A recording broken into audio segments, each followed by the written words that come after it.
एक कॉन्सेप्ट के ऊपर कॉन्फिडेंट हैं या नहीं है एट रिस्क रूल में? हाँ या ना नहीं बोलते। टीसीपी की क्लास को इतना डिटेल पढ़ाया मैंने, लेकिन बच्चों थोड़ा सा मतलब साइलेंट मोड में ज्यादा बच्चे, एक आधी दो बच्चे पार्टिसिपेट करते हैं। एग्जाम में अगर इसका सिमुलेशन आ गया तो आपके 0 मार्क्स आ सकते हैं, इसलिए मैं इस कंसेप्ट के ऊपर काफी कीन हूं। और अगर आपको ये सिमुलेशन नहीं समझ में आया एट रिस्क, तो 0 मिलेगा आपको सीधे। चलिए, एक कॉन्सेप्ट के ऊपर हम एक क्वेश्चन बनाते। कॉम्प्रिहेंसिव कॉन्सेप्ट मुझे देखने को मिला था, तो वो मैं कॉन्सेप्ट आपको पढ़ाऊंगा आज। लेकिन मैं जानना चाहता हूं कि आपको खुद कुछ आता है कि नहीं। तो चलिए हम पहले एक क्वेश्चन को ड्राफ्ट करते हैं। वो क्वेश्चन मुझे जो मिला है वो एआईसीपी के मॉडल टेस्ट पेपर में था। तो मैं यहां से वो क्वेश्चन ड्राफ्ट कर रहा हूं बस। आपको उस क्वेश्चन का आंसर देना है। एबीसी एक पार्टनरशिप है।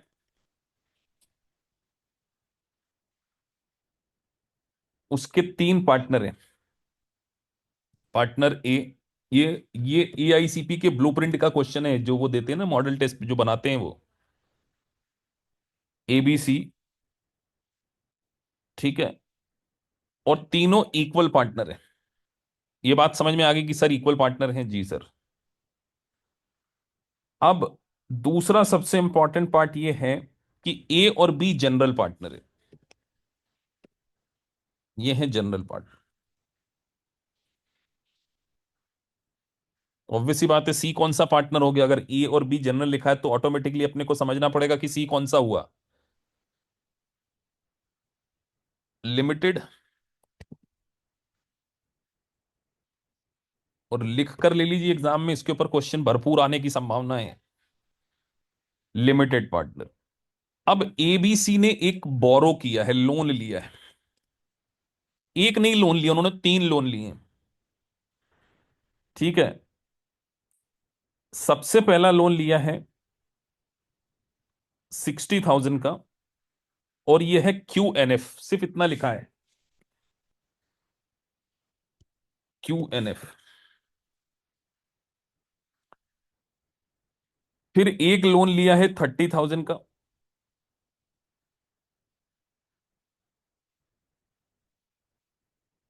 उसके साथ में लिखा है non रिकोर्सिस।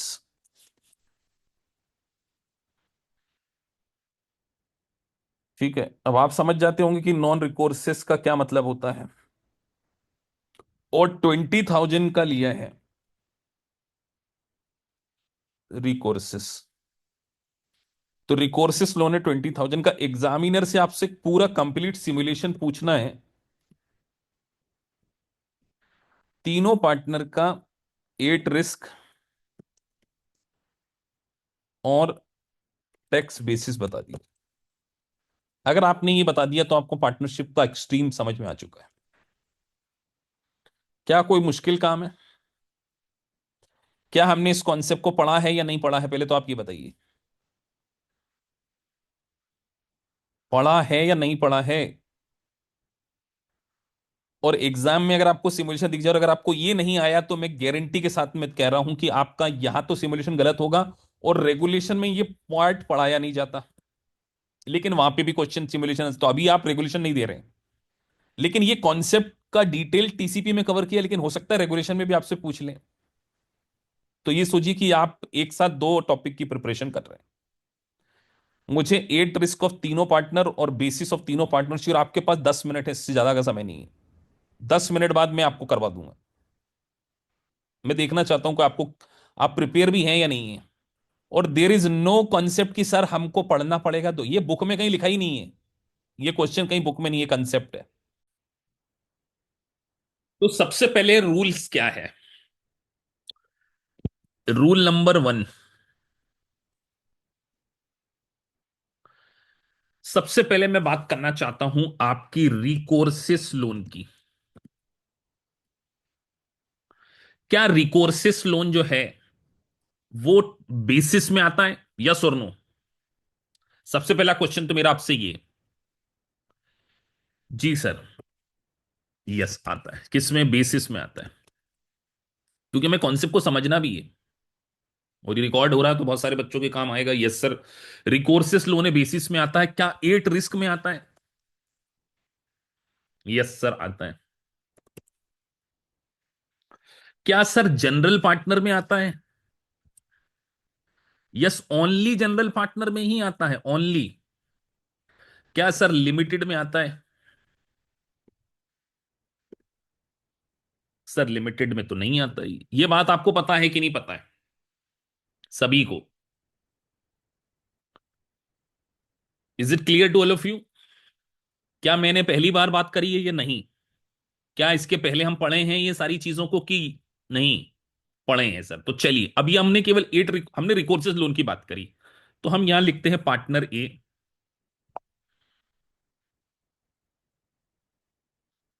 Partner B, partner C. और अभी हम यहां पर लिख लेते हैं रिकोर्सेस लोन। तो सर अब अपने को एक तरफ तो लिखना है टैक्स बेसिस, और एक तरफ लिखना है एट रिस्क। ठीक है। तो ये एट टैक्स बेसिस का कॉलम है, तो इसको अपन थोड़ा सा समझ में आए इसलिए इसको थोड़ा सा अलग से बॉक्स के रूप में लिख लेते हैं, है ना।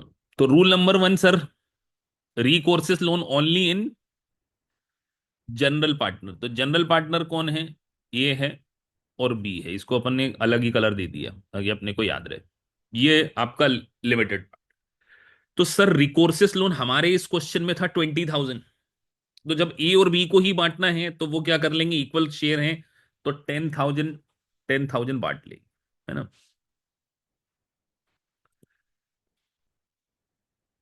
तो अगर मैं बात करूं, अब यहां पे मुझे रिकोर्सेस लोन लिखना है, तो मैं यहां पर अभी टैक्स बेसिस लिख लेता हूं ना, क्योंकि कॉलम थोड़ा सा सही बनाना पड़ेगा, यहां पे जरूरत नहीं पड़ेगी। ये टैक्स बेसिस की बात हो रही है, टैक्स बेसिस। इसमें जीरो सर। अब हम बात करें एट रिस्क बेसिस। तो सर एट रिस्क में भी आता है, लेकिन केवल किसके आता है? जनरल पार्टनर के में आता है। ये बहुत इंपॉर्टेंट प्रोविजन है कि आपको पता होना चाहिए। तो यहां मैं नाम लिख लेता हूं ए, यहां मैं लिख लेता हूं बी, और यहां मैं लिख लेता हूं सी, है ना। अब आपको आज के बाद इसका कंफ्यूजन नहीं होना चाहिए, टेबल बन गया है ए बी सी। तो सर एट रिस्क में भी लिख दो 10,000, 10,000, या जीरो। काम खत्म हो गया। अब हम सबसे पहले क्यू एन एफ आर की जगह नॉन रिकोर्सेस लोन को लिख देते हैं। आप सबको एक बात पता होनी चाहिए कि non recourse loan at risk में नहीं आते हैं। तो zero, zero, zero, at risk में नहीं आते, सबको पता है ये बात। तो ये केवल किस में आता है, लेकिन टैक्स बेसिस में आएगा। तो टैक्स बेसिस में तीनों को आएगा, चाहे जनरल हो चाहे लिमिटेड हो। तो सर हमारा नॉन रिकोर्सेस लोन था 30,000।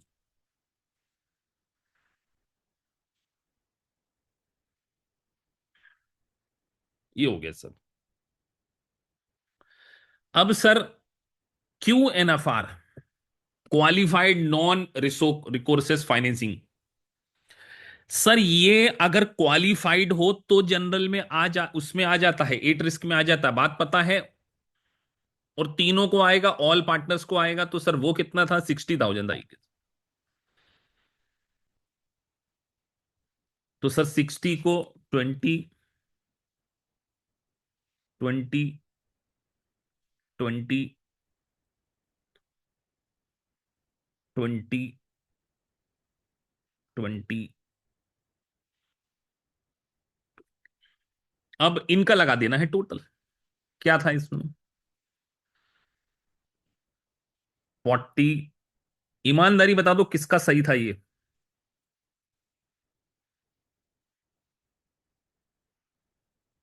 ये गलत है, तो कहीं ना कहीं अपन कंसेप्चुअली बहुत ज्यादा हिले हुए हैं।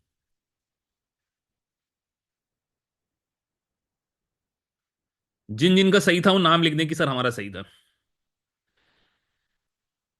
अंकुर सही थे, और बलजिंदर अपना भी सारा सही है। आशीष अपना भी पूरा सही है। चलो वेरी गुड, चलो आप लोगों को ये पता है, मतलब मेरा पढ़ाया वो सफल हो गया। ये एआईसीपीए के एक बहुत ही इंपॉर्टेंट सिमुलेशंस में से कंसिडर किए थे, लेकिन सिर्फ बात यहीं तक नहीं जाती है, इसके बियॉन्ड जाती है। आज इस कॉन्सेप्ट को पूरा हमने छील के समझना है। सिर्फ बात यहीं तक जाती होती तो बात क्या थी, क्योंकि मैंने मेन करिकुलम में तो इसको पढ़ाया, लेकिन मुझे ऐसा लगता है कि मेन करिकुलम में कई बार ध्यान हट जाता है। अब एक कॉन्सेप्ट होता है लॉस का, क्योंकि इसके ऊपर सिमुलेशन आना जरूरी है, इसलिए मैं आपको काफी डिटेल एम्फेसिस कर रहा हूं। अब कई बार बच्चों को ना लॉस में कंफ्यूजन है।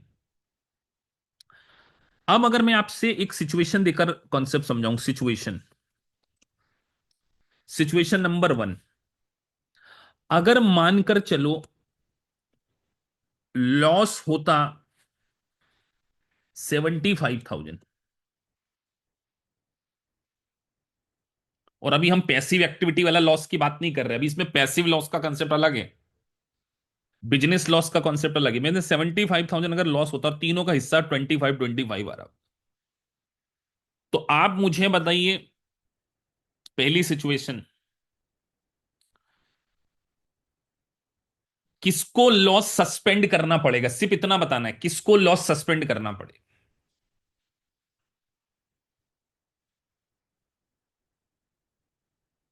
लॉस किसको सस्पेंड करना पड़ेगा हमारे इस क्वेश्चन के एग्जाम्पल में। पहला क्वेश्चन तो मैंने आपसे यही पूछ लिया।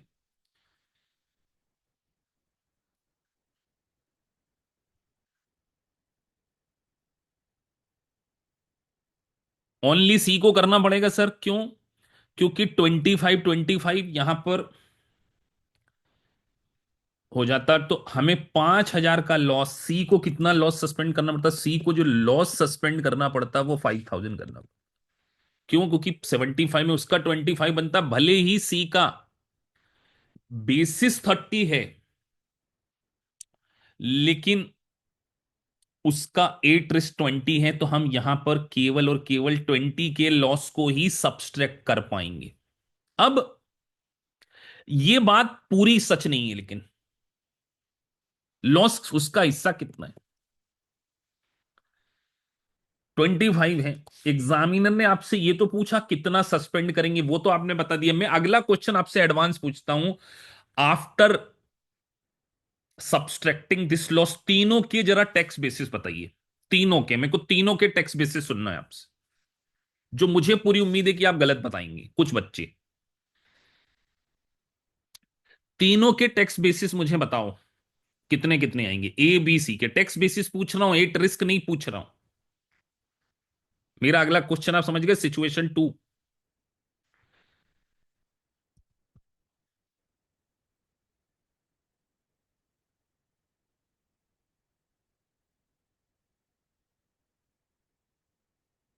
टैक्स बेसिस तीनों के, मुझे उम्मीद है कि आप कुछ गलतियां कर सकते हैं,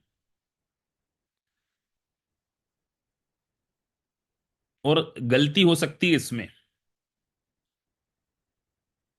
मेजॉरिटी इसको 20,000 लिखेंगे, लेकिन करेक्ट आंसर 5,000 होगा।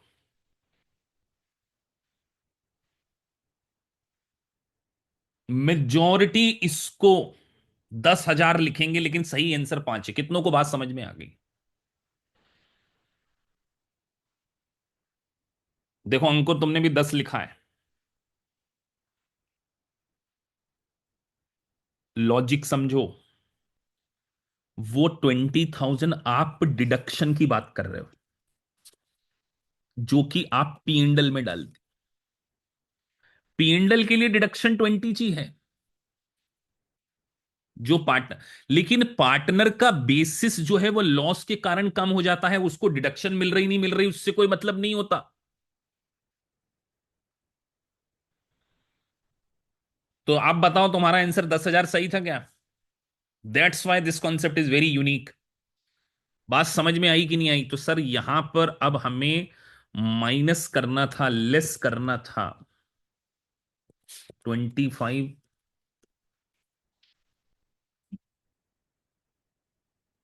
25 -20।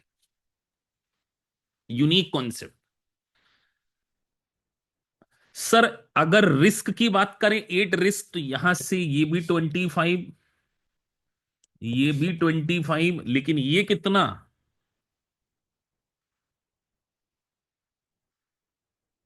20 ही माइनस होता है, क्योंकि रिस्क तो डिडक्शन अलग कॉन्सेप्ट है और बेसिस अलग कॉन्सेप्ट है। ये कई बार छोटे छोटे कॉन्सेप्ट आप एग्जाम में चौकन्ने रहना पड़ेगा आपको, नहीं तो आपका सिमुलेशन गलत हो सकता है। बात समझ में आ गई? काफी डिटेल पढ़ा हुआ हमने इसको।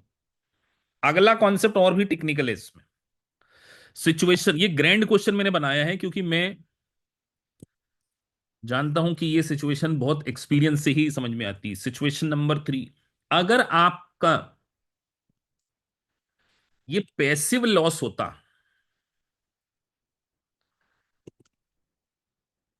ये सारा जो लॉस था हम पैसिव लॉस मान रहे हैं, मानकर चलो मैंने जो 75,000 का लॉस दिया है वो पैसिव है, पैसिव लॉस है। और मानकर चलो तीनों की अदर पैसिव इनकम,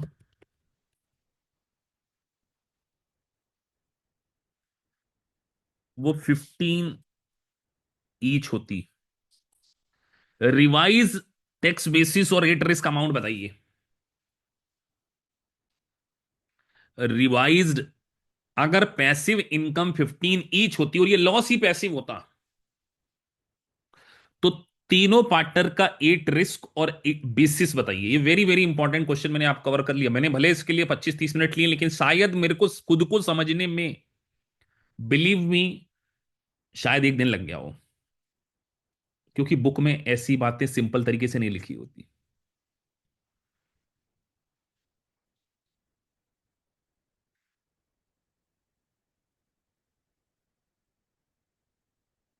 हाँ जी, revised tax basis and revised, अभी मैं इसको हटा दे रहा हूं यहां से।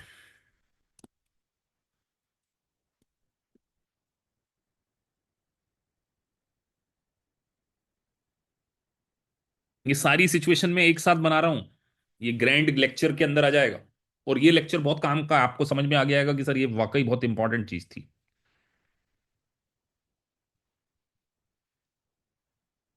मैं पूछ रहा हूं रिवाइज्ड बेसिस, मेरी आवाज पहुंच रही होगी आप तक? आंसर देना है आप सभी ने।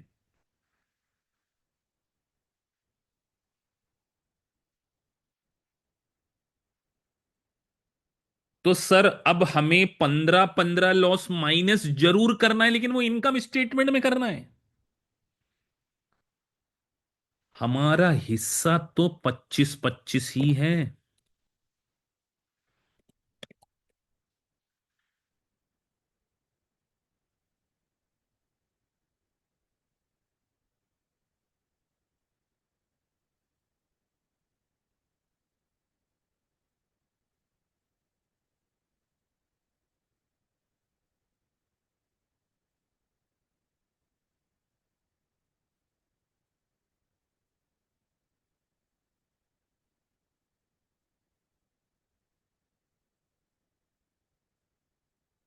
ठीक है,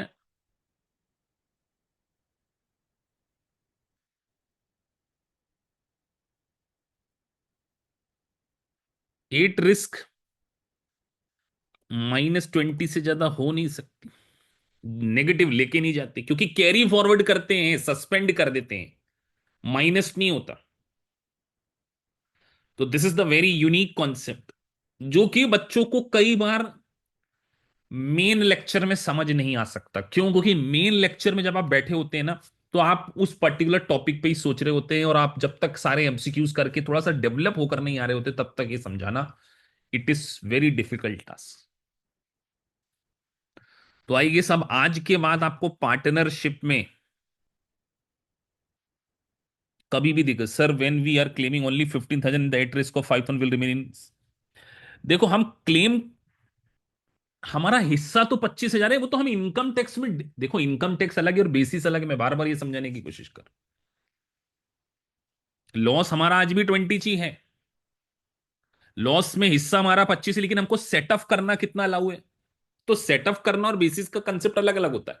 पीएनडल में जाने वाली चीज अलग होती है और बेसिस अलग चीज होती है, कि बेसिस के बेसिस पर आप कैलकुल कैपिटल गेन कैलकुलेट करते हो। अब जैसे आपको एक पता बात होगी, सर अगर कोई एग्जम्प्टेड लॉस है तो उसके कारण हमारा बेसिस कम होता है कि नहीं होता है? सिंपल सी बात बताओ। पर हम उसको पीएनएल में तो नहीं डालते ना। तो बेसिस हम इसलिए कम करते हैं क्योंकि कैपिटल गेन का कैलकुलेशन करना होता है। तो ध्यान रखिए, बेसिस में तो 25-25 ही माइनस होगा, लेकिन पीएनडल में आप केवल कितने की सेटअप ले सकते हो। पीएनडल अलग कॉन्सेप्ट होता है, बेसिस अलग कॉन्सेप्ट होता है। सबसे ये बात अपने दिमाग में बिठाना वेरी वेरी इंपॉर्टेंट है कि बेसिस का कॉन्सेप्ट अलग है और पीएनडल का कॉन्सेप्ट अलग है।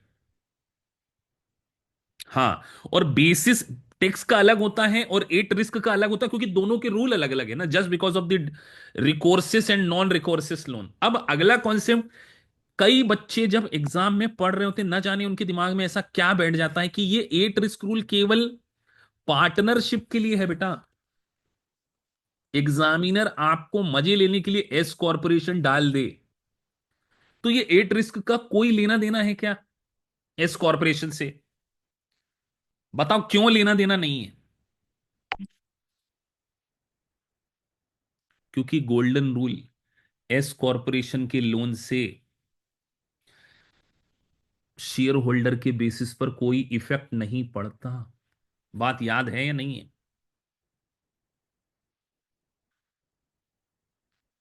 शेयर होल्डर के बेसिस पर कोई इफेक्ट नहीं पड़ता। एस कॉर्पोरेशन ने कोई लोन लिया है, वो रिकोर्सेज है नॉन।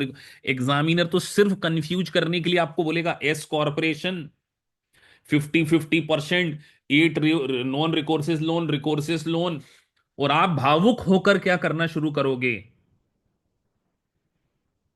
भावुक होकर वहां पर रिकोर्सेज और नॉन रिकोर्सेज को डाल दोगे, और जब एग्जाम के बाद बाहर निकलोगे और माथा पीट लोगे कि क्या गलती हो गई। याद रहा?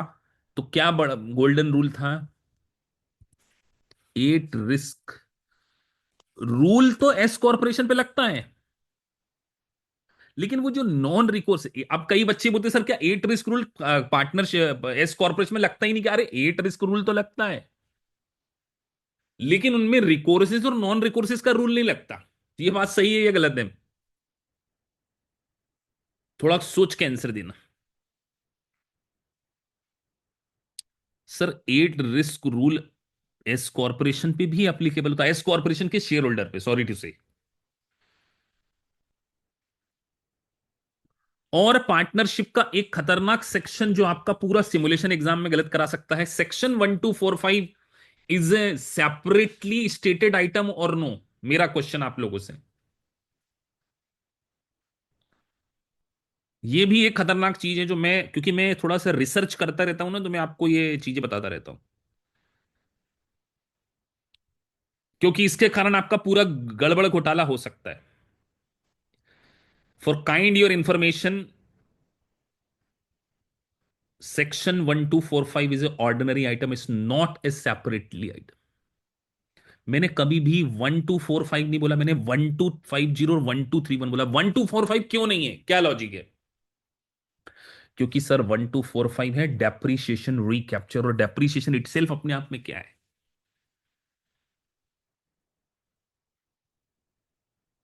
Ordinary income. तो जो चीज ऑर्डिनरी इनकम है, अगर एग्जामिनर आपको 1245 दे दें, तो ध्यान रखना it is not, it is ordinary. मतलब आप इसको ये ध्यान रखिए, क्योंकि इसके कारण आपका एक पूरा सिमुलेशन गलत हो सकता है। पूरा का पूरा टोटल एक 1245 के कारण आप पूरा का पूरा सिमुलेशन गलत कर सकते हो, क्योंकि आपको सारी चीजें सेपरेटली स्टेटेड आइटम की याद रह जाती होंगी। लेकिन हो सकता है कि बच्चे जल्दबाजी में इस 1245, 1250, 1231 के बीच में ऐसा अचानक उनको याद आ जाए कि 1245 सेपरेट नहीं, इट्स ऑर्डिनरी इनकम।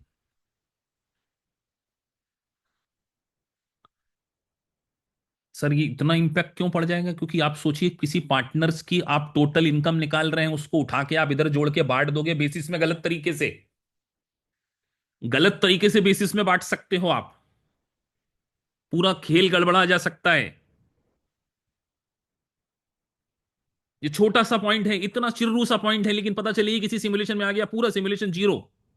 ये इतना खतरनाक सेक्शन मेरे को लगता है कि मैंने जब क्वेश्चन करे तो मेरे को भी सोचना पड़ा, अच्छा वो तो क्या, मेरे पास थोड़ा सा ये लग्जरी रहती कि मैं फ्री टाइम में कई बार चीजें देखता रहता हूँ, पढ़ता रहता हूँ।